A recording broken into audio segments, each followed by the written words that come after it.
welcome to the Payback Team Training Call. I got an awesome training for you today. I've been doing a lot of thinking, a lot of pondering, and so I wanted to, bring up a training to kind of get you to think a little bit, think outside the box a little bit about what we do, about what the future holds. I mean, we talk a lot about life insurance, right? But what about our life? What about our life insurance? What do we have, right? So many of you know that I came from the real estate background. Okay. I've been in real estate since 2013, so about 11 years.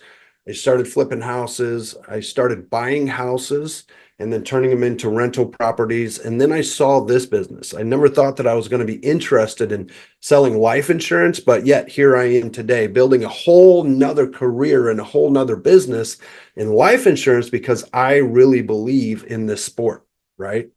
And I like to call it a sport just simply because, it's a challenge every single day. And that's what a sport is, right? You're competing. For me, I like to compete with myself. I try to be better than what I was the day before, the month before, the year before, right? And the way we do that is through learning.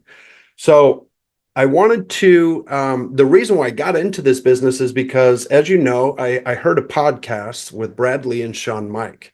And Shawn Mike introduced me into different aspects of life insurance. The only thing that I knew about life insurance at the time was the fact that it pays off if you die, right? So in my mind, which a lot of people's minds, if you don't use the policy and you outlive the policy, then you lost all your money, right? Well, Shawn explained a policy to me that showed me that if I outlive the policy, I get all my money back. And I thought, and it comes with living benefits. And I thought, well, heck, I can sell that.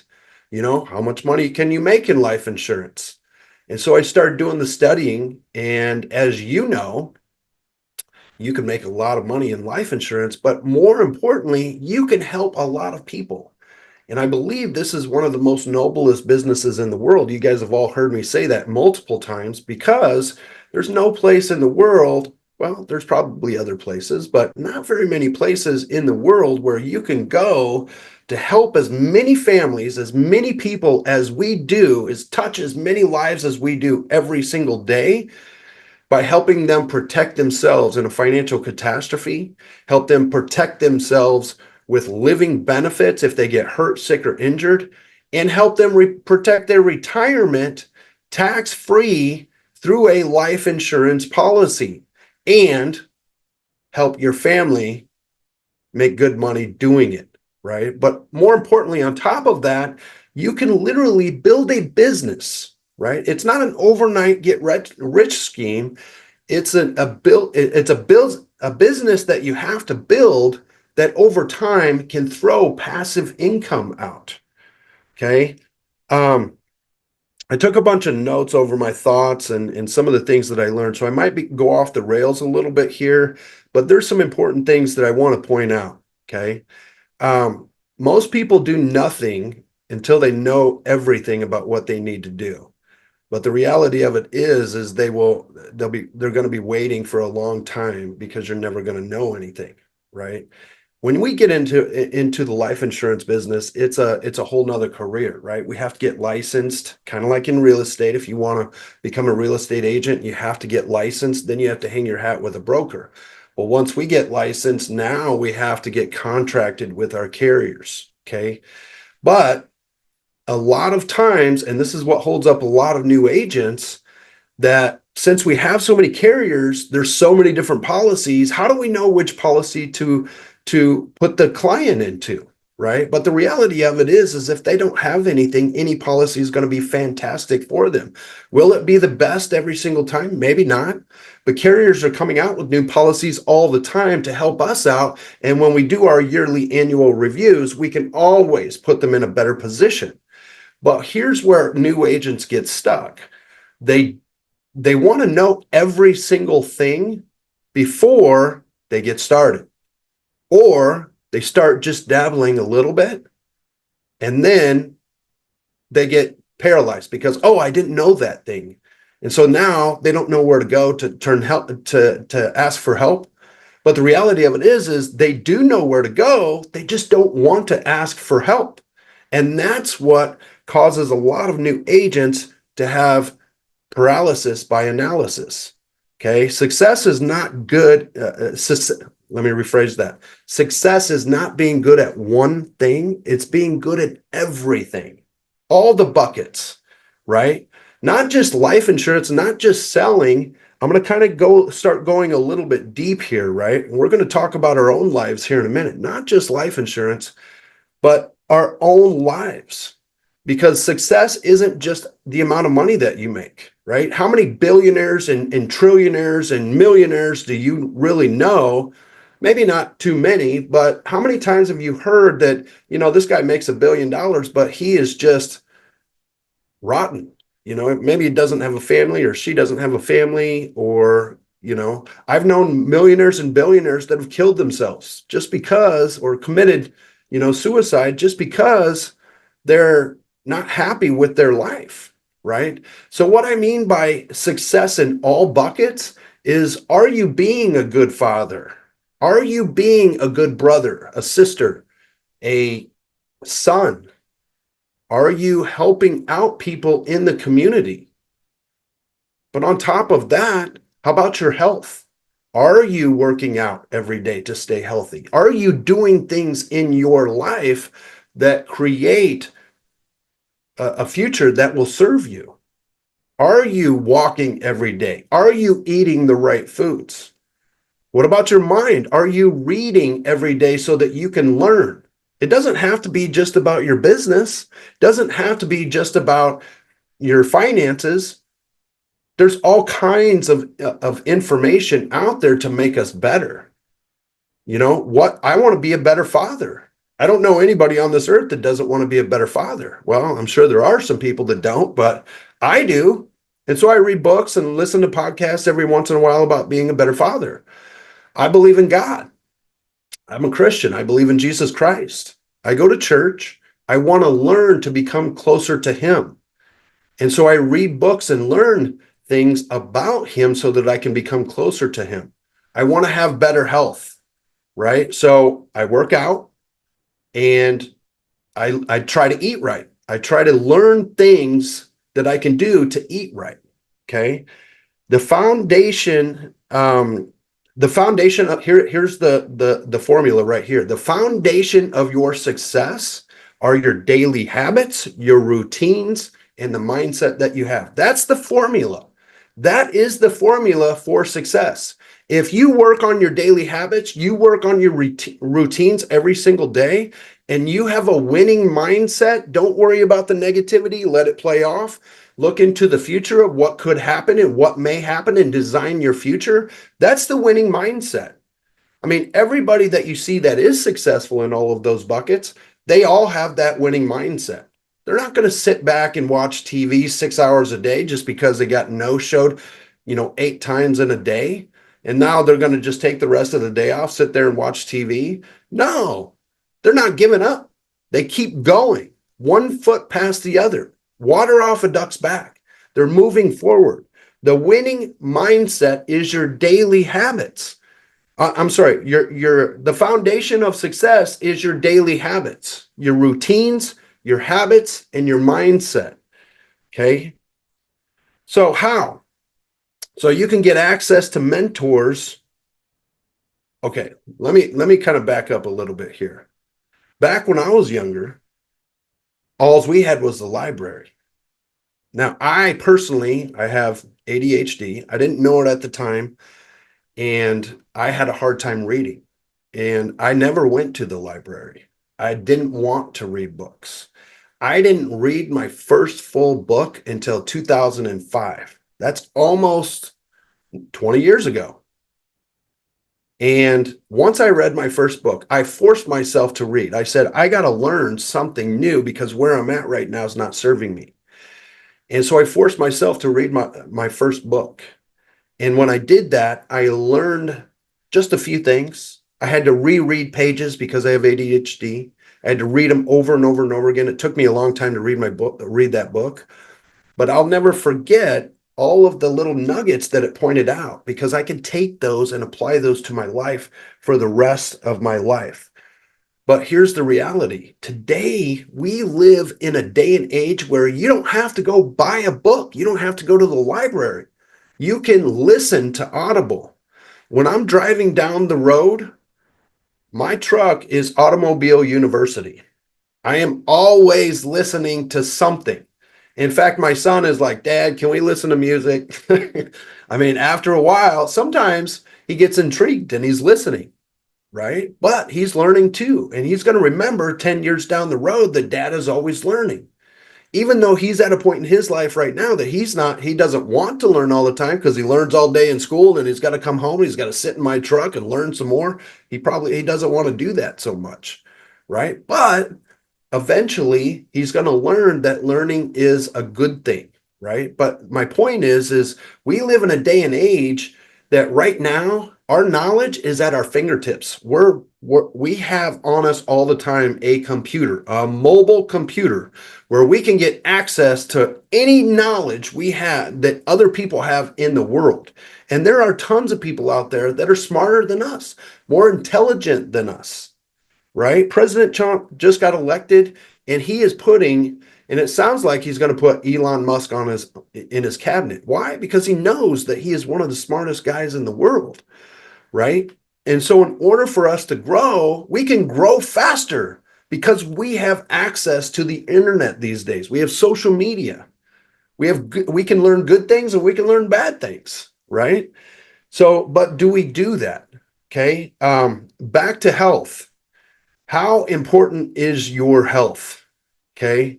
I heard a story the other day.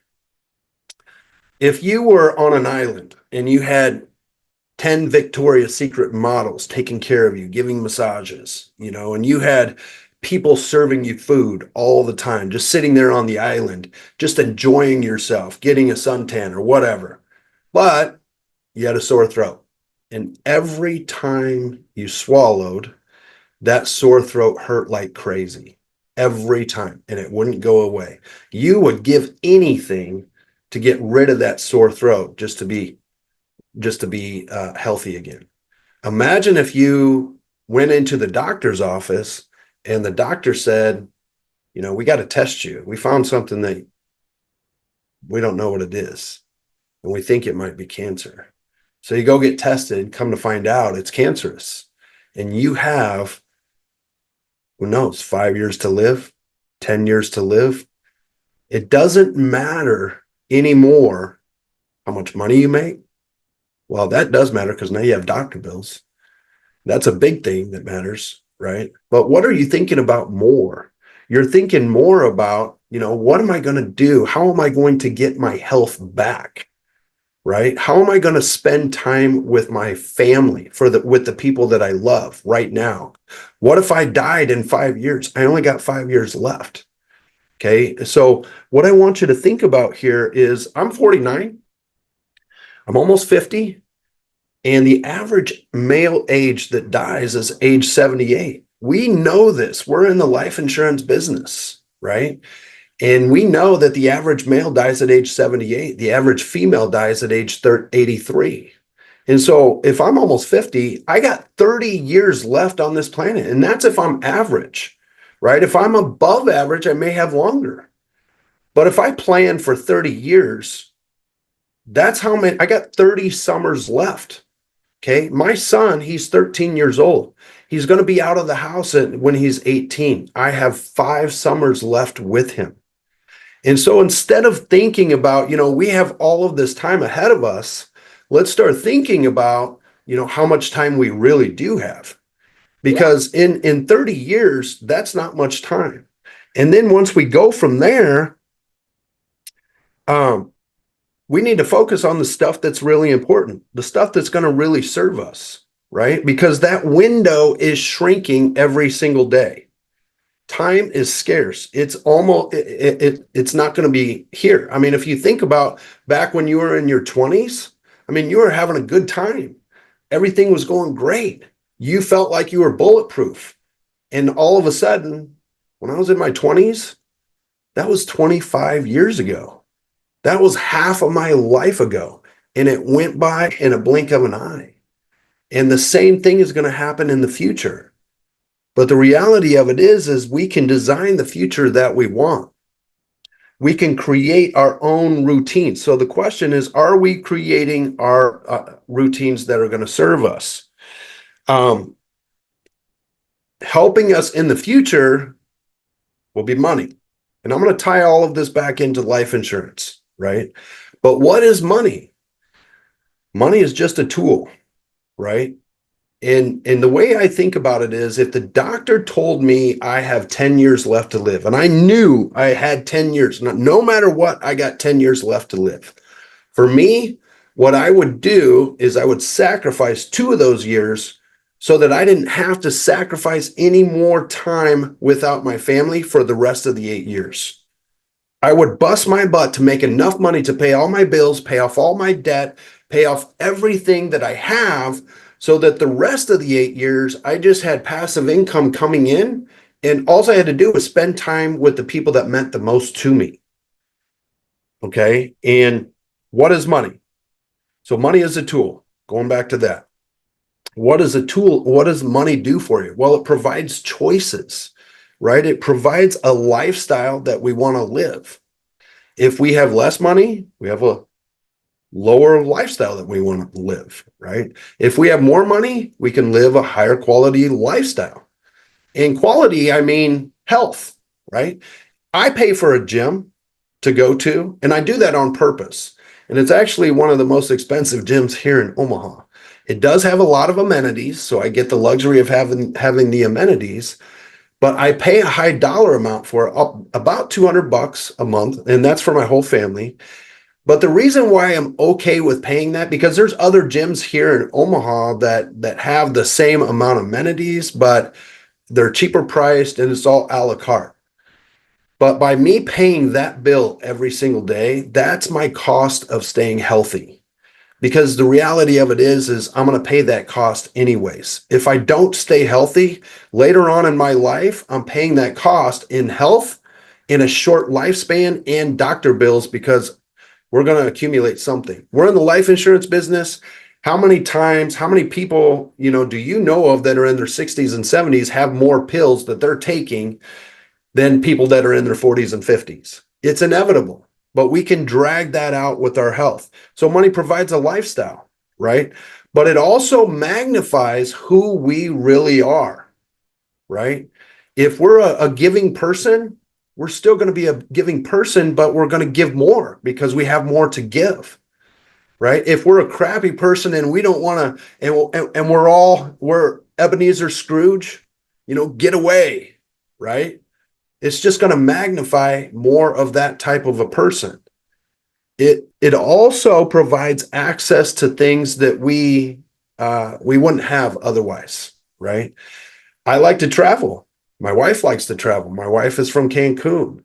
With money, we can go to Cancun to visit her family a lot more often.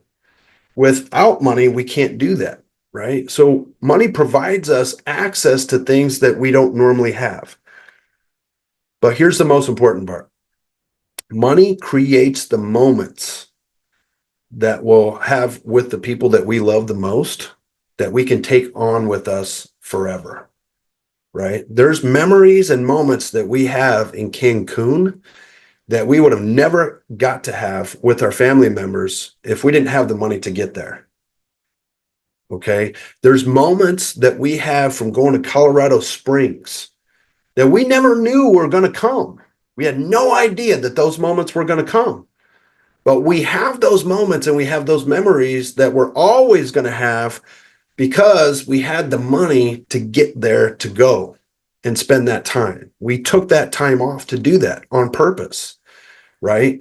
And those moments and memories, we can take on with us in our passing. We can live with those memories and moments for the rest of our life. And when we leave this earth, when we exit stage left, the money that it takes to buy those memories and moments, we can't take that with us. That's gone forever.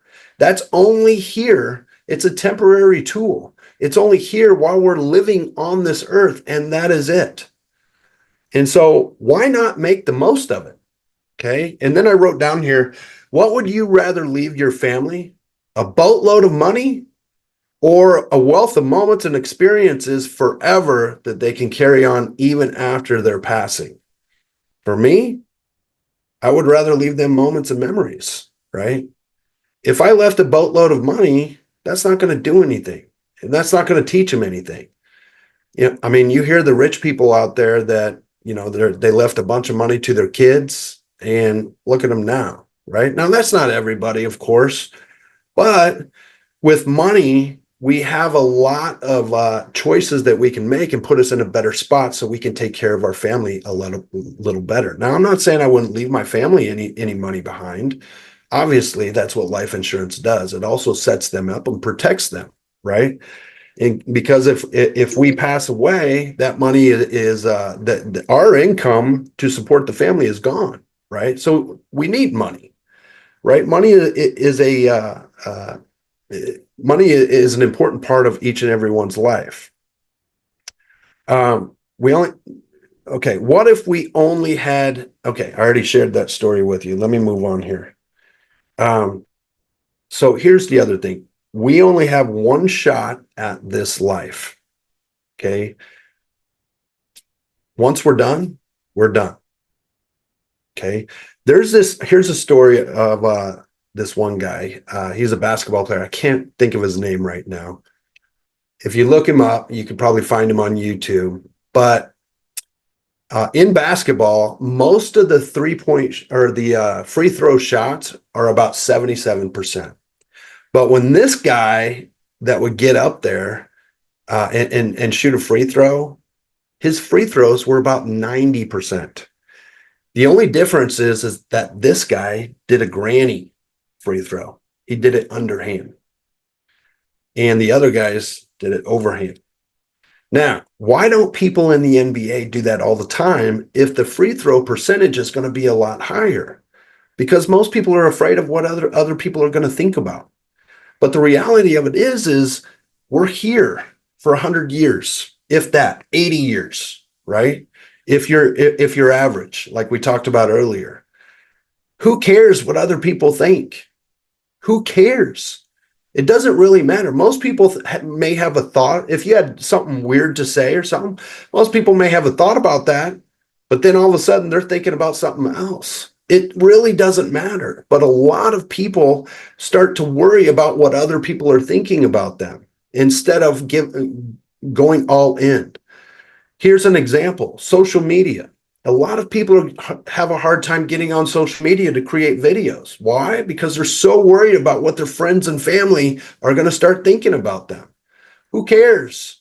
They're going to have a thought.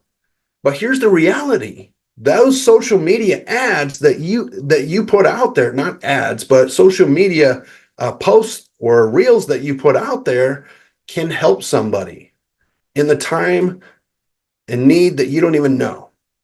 Right. And that's the most important thing, is that you may not think that you're helping other people, but you are.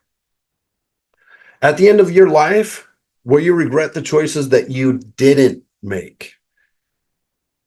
If you're 80 years old and you're on your deathbed, 30 years from now, are you going to look back and say, I wish I would have done this. I wish I would have done that. I spent a little bit of too much time doing this. I didn't spend enough time doing this, right? When I go to heaven, I like to think that, Jesus and God invite me in and say, well done, servant of the Lord. And then what they do is they show you, okay, here is your life. And you look back on your life. And then here's the other picture of what I had planned for you. And I don't want to look at that other picture or that other video and then look back and say, oh, well, that's what you wanted me to do. And then I go and regret it. That's not what I want to do, right? So my question to you is, ask yourself, what is it that you want to do in this life, and plan for it? Because you don't want to get to the end of your life and regret the choices that you didn't make. I wrote down, I just learned about this. the other day. This is pretty cool. 3 stories of our life, right? We got the past. And that's reflecting. That's telling stories about what happened in the past, living memories, right? And then we have the middle of our life, which is where we spend the most of our time. This is right now. This is our struggles, right? How are we going to get out of this? How are we going to get out of that? How are we going to benefit and move past wherever we're at, right? And then we have the future. And that's what most people ignore, right? That's what we often ignore. We have another 30 years of our life left. I've lived almost 50 years. So the first part of it, that's 50 years of my moments and memories that I have that we're going to reflect on to help grow us. But right now, this is where I'm at presently. But the future is where most of us ignore. And so I encourage you to address the future. Look at, finding a casket. Look at getting your burial ground. Think about it seriously, because when you think about it seriously, you're going to change the things that you do right now to start designing the future that you want. Where, a couple of other things I wrote down is, where will you be buried? And then here's the other thing. If you do pass away a week from now, 2 months from now, do all of your loved ones, or the loved ones that are most important to you, your wife, your spouse, your husband, do they have your passcodes? How are they going to get into your bank account? How are they going to get into, whatever they need to get into later on down the road? How are they going to access the money if you have extra money to leave behind, right? We have Legacy Safeguard to help with that. And so I encourage you to get one on yourself if you have. But here's the other thing. How do you want to live I want you to think about, how do you want to live in your 60s and your 70s, right? Many of you are 30s, 40s, 50s. Some of you may be in your 60s already. And you can think about, how do I want to live when I'm 65? Because 5 years is coming very, very quickly. Literally, we're in November right now. We are literally 13 months away from 2026. That's not very long. We all remember COVID. That was 5 years ago. It went by like a blink of an eye, real fast. So what kind of lifestyle do you want to live at that time? What type of house, car do you want to have? What kind of traveling do you want to do? Do you want to see the world? Where do you want to go at in the world? Who do you want to enjoy those experiences and those moments with, right? So what does all of this have to do with life insurance? Well, this right here is a vehicle that we all have that can take us from point A to point B. If you Google it, you guys already know this. What is the industry that makes people the richest the fastest? It is the financial services industry, which is what we're in. Okay. But are we using it to our full potential? Are we taking advantage of it? Are we using it to get there as fast as we can, rather than dilly-dallying around and taking the slow ride to China? Right? Because again, if I knew I had 10 years left to live, I would sacrifice 20% of those 10 years to build a life of my dreams, so that I could spend 80% of those years on doing what I want to do.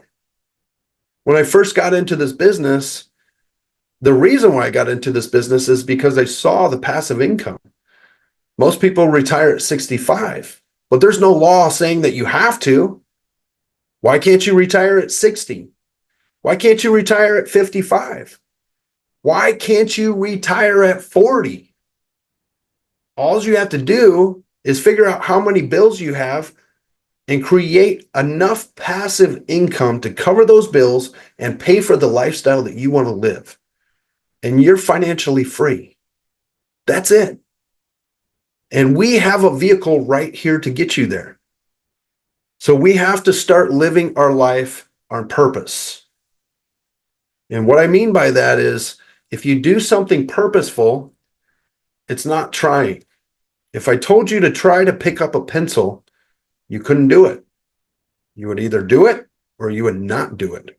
But if you tried to pick up the pencil and you did it, you would pick up the pencil on purpose.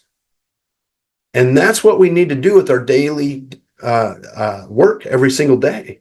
It's what we need to do with our lives every single day, is live our life on purpose, not from happenstance, not blowing in the wind. Live our life on purpose. Are you living your life with habits and a lifestyle of growing physically, mentally, spiritually, and financially? Are you filling all of those buckets? And that's a question that you have to ask yourself. Because if you're not doing that, maybe that's something that you can work on. Because every day we have things that we need to work on. Are we creating, one of the things that we can do to financially do it is asking ourselves these questions. Are we creating a schedule and sticking to it? Are we meticulous with our schedule? Are we creating 2 weeks out and then every week going and re-looking at that schedule? Are we looking at our schedule every day in the morning and making sure every minute of it is filled, whether it's filled with making calls, running appointments, whether it's filled with eating dinner with our family, spending a birthday with a loved one, creating a moment at a birthday party or going to a park, are we doing the things that we need to do every single day in order to create a lifestyle that we want to live for the rest of our life? Because time is coming. We all have the same denominator, the same common denominator. We all have 24 hours. How you spend those hours is up to you. Nobody's going to tell you what to do and what not to do, right? If you want to watch TV for half the day, nobody's going to tell you not to. It's up to you. Are you disciplined enough to do it? Or are you that type of person that doesn't need discipline, right? If you are that type of person that doesn't need discipline, you may want to rethink that. You may want to rethink how your life is going to be in 10, 20, 30 years if you don't have the discipline. So here's a tool that I just learned about that I'm going to use forever, okay? And it's called Remember Tomorrow. In fact, I'm going to get a board and I'm going to put it somewhere in my office because I just learned this. And for me, it's powerful. I learned it from Jesse Itzler, by the way. He's a multi-billionaire. He's married to a billionaire, Sarah Blakely. She owns Spanx. But I like his principles. He literally, him being a billionaire or a trillionaire, it doesn't really matter to me. But his principles I really like, right? Because he built businesses and then sold them. He built an airline business and sold it to Warren Buffett. This is a kid from the Bronx, New York, that used to break dance and rap, right? I mean, he's just an amazing guy. He's the first one that met David Goggins and got David Goggins to kind of blow up. He wrote a book called Living with a Seal, and the seal is David Goggins. And I recommend getting that book and reading it if you haven't. It'll blow your mind. Okay. Back to the saying, remember tomorrow. He's the one that taught that. What does that mean? Well, this is how you're gonna test if you're doing a good job. If you say something, or if you quit something and you ask yourself, am I going to regret this tomorrow? And you say, yeah, I'm going to regret it, then you better get it done, right? If I'm working out and I feel a little crappy and I decide, you know what? I think I'm going to just stop right here. I'm not going to do the extra reps. I'm going to take off from my workout a little bit early. If I do that, am I going to regret it tomorrow? Probably. So I'm going to do the extra reps. It's only going to take another 5 minutes, maybe an extra 10 minutes. If I am at 9 o'clock at night, I'm tired, I'm beat down. I got 2 more appointments. Why? Because that's the only time they scheduled. But all the rest of my appointments no-showed me. But I'm tired. My attitude is wrong. Am I going to not show up for the appointment? Will I regret this tomorrow if I don't show up for the appointment? 9 times out of 10, I will. And the reason why is because I know from experience that if I get on that phone call and it's the last phone call of the night, chances are they're going to want some insurance and they need it, right? And so I'll be able to help my family. What happens if a friend calls you and wants to go out to happy hour? You ask yourself, am I going to regret this tomorrow? If the answer is yes, then don't do it. Put the extra effort in to do it right now. So the whole point of me going over this with you guys is because, guys, I mean, every day we need a little bit of inspiration. And I hope this has inspired you to kind of think about, your future, where your life can be. Because right here, we have a vehicle to get us to point A to point B. Are we putting in the hours? Are we designated each call specifically knowing that there's a client on that line that needs help? Or are we just talking to them like another person? Because there's another person that I'm going to dial later, and then another person after that, and another person after that. Or are we treating them like they're the only person on this earth, right? Are we doing the best we can in every bucket of our life? And for me, the answer is no. And so this training is not just for you, but it's for me as well. Can I do better? Yes, I can. I can do better at being a better father, a better husband, a better trainer for you guys. I can be better at, spending time with my son. When my son comes and talks to me, am I looking at my phone? Am I typing on the computer? Or do I stop and say, okay, you have my full attention. What would you like? What would you want me to do? What do you need? Right? Those are the questions that I personally need to work on. So that's all I have for you guys. I hope this is beneficial for you. I hope you get some value for it, and I hope it helps you later on down the road. So you guys have a great day.